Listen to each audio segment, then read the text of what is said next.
One man who's kept his silence about all of this, but is about to weigh in with a video message to all Endeavour shareholders, is the former Woolworths boss and retail legend, Roger Corbett, who joins me now in the studio. Roger, many thanks for your time.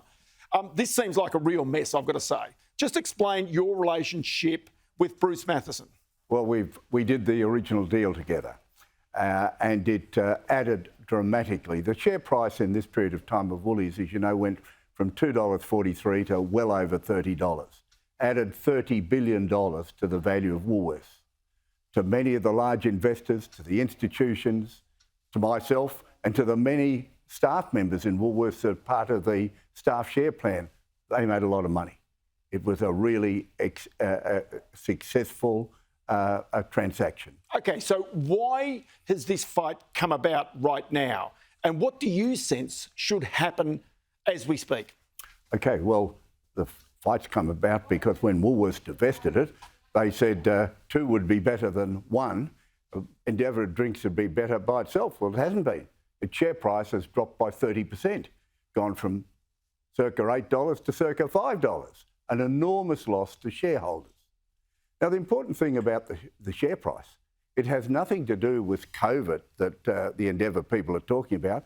It's got everything to do with the market's anticipation of where the business will be in the future. That's what a share price is. Okay, so one thing about, say, BWS or Dan Murphy's, which is the big jewel in the crown, I mean, is its business changed, do you think, over a period of time? No, the business has not changed, and neither have the major parameters. This idea of saying I'm a dinosaur and all that stuff is the fundamental principles of retailing are evergreen and stay. And that's to do the best deal for your customer. Bruce Matheson is saying the hotels are in trouble. He knows better than anyone else. I'm saying Dan Murphy in particular, but also BWS, has completely lost its way. Why am I saying that? When we originally bought it, the characteristics that caused, and Bill was with me the day we bought it for Woolworths, was that it was a category killer and it was an everyday low-price retailer. That's what drove the expansion. That's what drove the success under Woolworths and a fellow called Tony Leon that ran it for many years. That was where the success was. Big stores, high volume, low margin, great prices on the brands you know and trust. What are the key things that have gone wrong? They've lost the mojo. You've only got to look at the store in Macquarie Street, which is a lovely store. Must have cost millions to set up. It's not low cost. It's not low volume. For Dan Murphy's to be successful, you can't be an everyday low price retailer if you're not an everyday low cost retailer. That's fundamental. Okay, so this is a pretty big thing for you to do as a former chief executive of Woolworths. You've always been pretty circumspect about the strategy of Woolworths. Why have you come out now? I've come out now for two main reasons. One, I'm a shareholder myself, maybe three. Three is Bruce Matheson and I are good friends. He's been saying to me, what can I do about this? Because he's lost a bomb, right? He's lost 500 million. So, and thirdly, there's few people that could speak like this. And I feel that I've got a responsibility to the small shareholders. When the chairman is saying there are no problems here, well, the chairman is in denial or he doesn't know. There are fundamental problems. Unless they are reversed quickly, Dan Murphy will join enormous number of retailers who were big yesterday but are not here today.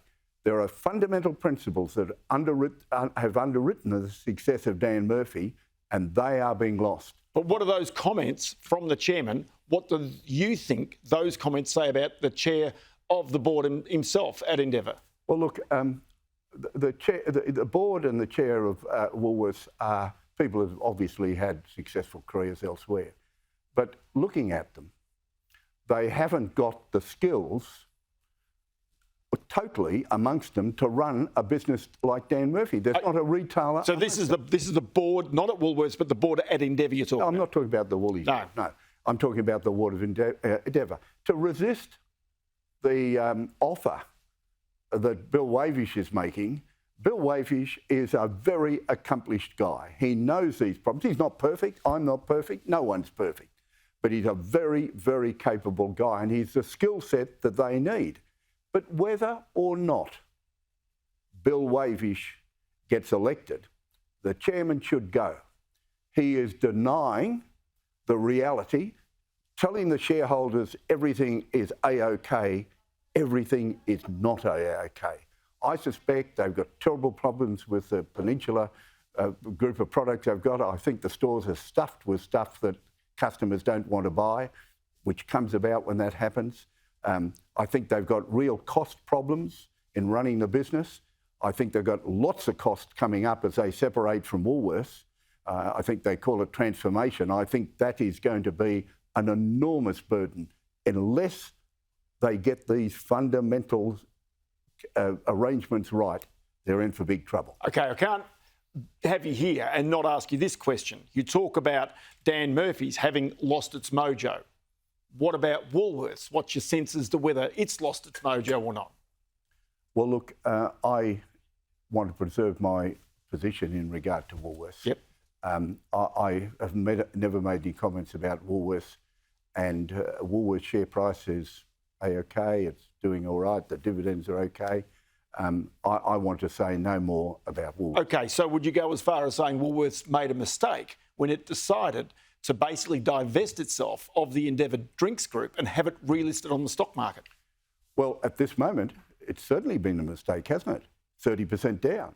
And the real challenges of Dan Murphy, it is critically Dan Murphy. I think we can get the pubs right with the influence of the Mathesons on those pubs. If they're let to, have an influence on those, then I'm sure we get the pubs right. OK, so can I ask one question? There's all those proxy advisors who are telling the big shareholders, the superannuation funds, how to invest. Some of them have said no to Bill Wavish. What's your advice to them? Well, my advice not so much to them is to the shareholders that listen to them, if I could put it that way. I've spent 20 years with proxy holders, and they do a good job. They've got a standard format because they do lots of companies, and in that format, they become, somewhat rigid. But most people in the proxy thing would not understand what I'm talking about everyday low prices, about a category killer and its power of keeping the clarity of marketing. For example, when you're a retailer, you've got to buy well, and you've got to want all your suppliers to supply you. If you go and buy a major supplier, what does your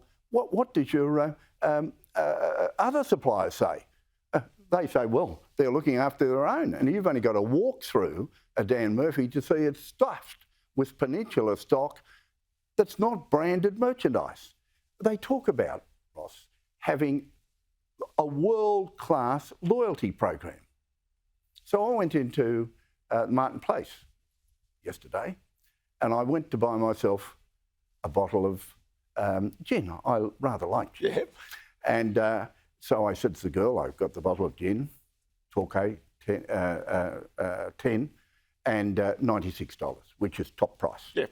And so I said to the girl, we did the transaction, she said, you've got a Dan Murphy loyalty. I got out my Dan loyalty card, and she said, well, thank you very much. I'm glad you're a loyal member. I said, good.